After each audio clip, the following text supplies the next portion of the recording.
Hi guys! Good morning, good afternoon, good evening. Kung nasan man kayo sa Pilipinas ngayon, I hope you guys are all thriving. This is your girl, VH Lady. And for today's video, before I start, I just wanted to thank you guys for everything that you have been doing to my channel, for liking, sharing, and subscribing. It really gives me an extra boost of confidence, guys, na magpatuloy sa mga ganitong klaseng content.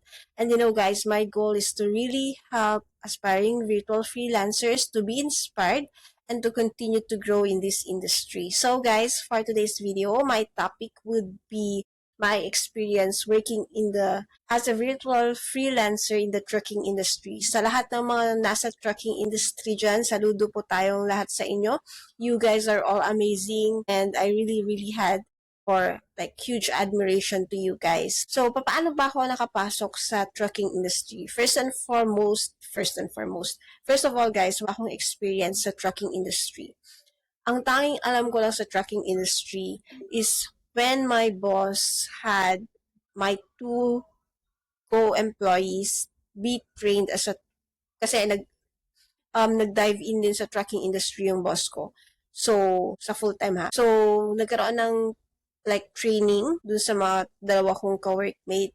And minsan, nakikinig din ako sa mga training nila, ganyan. And minsan, base sa mga kwento nila, kaya ako nalaman yung kung ano yung load board, kung ano yung mga shipper, kung ano yung mga loads na usually transport, ano yung mga usual challenge, ganyan, ano yung mga rates, anong state ang difficult para sa mga drivers na puntahan, trucks, yun, at least guys, nagkaroon na ako ng idea sa mga yon. Idea lang, alam ko yung mga terms, alam ko kung ano yung mga yon. But then guys, yun nga, nung nag-pandemic, so yung oras ko, meron akong mga like 2 hours. Sabi ko mag-apply na lang ako ng work. Hindi naman ako pwede sa telecom guys kasi yun yung current industry ko. So sabi ko sa trucking na lang. So nag-apply ako, naghanap ako ng mga trucking or trucker dispatch jobs sa online jobs na part-time lang. And nakita ko yung company. And ayun nga, hindi ko alam na start-up pala yung company. And what she does is she collects a pool of truckers, pinapa-sign up niya under her company, and once na meron na siyang like set of trucking or truckers, dun siya kukuha ng mga loads para i-allocate dun sa mga truckers kung sino yung gustong mag-take.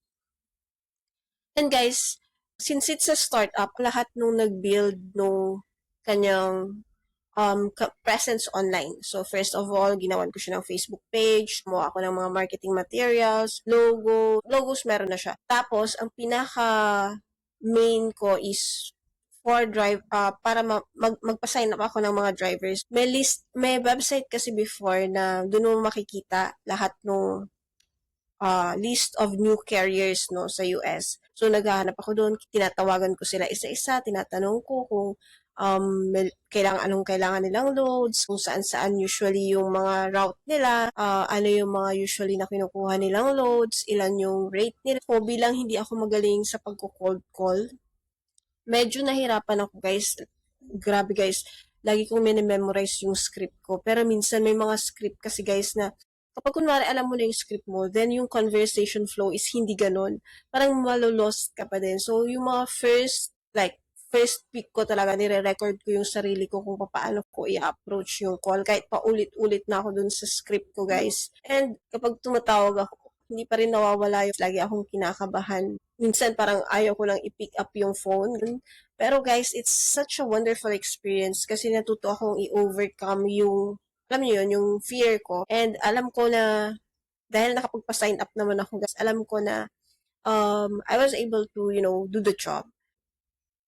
Aside from doon, for my work for that role, hinihelp ko na din yung client na to source dispatchers, tapos finifilter ko na sila, kaya ako na-expose na magkaroon ng access sa online jobs and kaya ako nalaman na sobrang dami palang aplikante sa online jobs na kahit na hindi related or kahit sisend ng mga generic emails lang just to, apply for that job. Kaya ako nasabi na minsan, kailangan talaga is very specific or personalize yung emails nyo or applications nyo sa online jobs. So anyway, in terms of salary doon sa first trucking dispatch work ko, Nakalimutan ko guys, pero nasa $3 ata yun or around $5. And 2 hours lang yung, so tatawag, what does the 2 hours, anong pwede kong gawin dun sa 2 hours?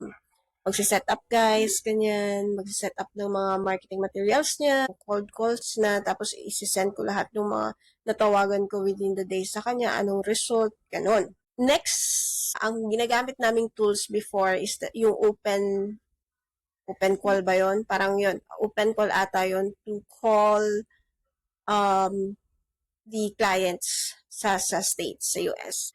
After nun, nagpahinga ako ng onte and then after 6 months, nag-apply naman ako as a broker siya. Ang ginagawa naman nila is that they work mainly with the shippers. So, may, connected na sila sa mga shippers and then may mga loads nang na-assign sa kanila. Meron na din silang set of drivers na kakontak. So, mas madali yon kasi meron silang dispatcher. So, ako naman, ang gagawin ko lang is to support yung dispatcher. Say, for example, na gagawin. Ako yung gagawa nung load, ano ba yon yung file. Nakalimutan ko yung pangalan ng file na yon. Basta parang release paper yon. It contains all the details sa loads, kung ang location, rate. So, isi-send yon sa driver before niya ma-transport yung goods. So, yun yung ginagawa ko. And then also billing. Ginagawa ko yung billing nila. And support dun sa lead dispatcher. So, say for example, nagka-aberya, ganyan, or kailangan i-contact yung driver kasi na-late siya or madidelay siya or nagkaroon ng issues. Ako yung ang nag-help dun sa dispatcher to coordinate those things. Medyo madali, pero yung activity is really, really fast. Decision-making skills mo dapat mabilis. Laging merong activity kasi laging may tumatawag or kaya kailangan nag-update ka lagi dun sa mga load boards. Kailangan nakikita mo ka dun sa mga truckers mo, kung nasa na sila, kung nagka-problema sila. Very intense yung activity, pero nagustuhan ko siya. And this time, I think nasa $8 or $7 na. And I work like 4 hours. Pero ang mahirap doon kasi yung work ko guys is from 1 a.m. Magsasign up ako, maglalagin ako ng 1 a.m. up to 5 p.m. So, medyo mahirap siya kasi napupuyat talaga ako. Pero naggawa ko naman yung work for almost a year. Hindi, almost a year. Maximum pa ng 1 year. Parang lumampas pa ako ng 1 year sa kanila. And dito sa company na guys, nakaipon talaga ako kasi nga, aside from dun sa mataas yung salary, kapag maganda yung bookings namin within a certain day, nagbibigay yung dispatcher, yung lead dispatcher sa akin ng something to thank me. And I really appreciate that gesture to her. Madaming nagsasabi na kapag kunwari Filipina naghihilaan or Filipino VAs naghihilaan. Pero guys, hindi ko alam kung totoo yun. On my case, hindi ko naman yun na-experience kasi ayun nga, when I work into this industry, and nag-work ako dito sa broker company na to, all I got was support and also encouragement. And napakabait ng mga ka-workmates ko guys, na mga Filipino din, mga Pinoy din. And they did never consider me like an outsider. Parang ginawa nila akong family. And yun, sobrang natutuwa ako. And I really had, a full admiration to those people that I worked with before. So, yun guys, ano bang natutunan ko when it comes to my trucking industry experience? First of all guys, natutunan ko na kahit talaga hindi mo alam or wala kang experience, wala kang masyadong idea within a work, pag gusto mo yung ginagawa mo and willing kang matututo ka talaga because your daily experience will teach you on how to do the job. And, syempre, discipline guys, kasi kailangan mong gumising ng 1 a.m.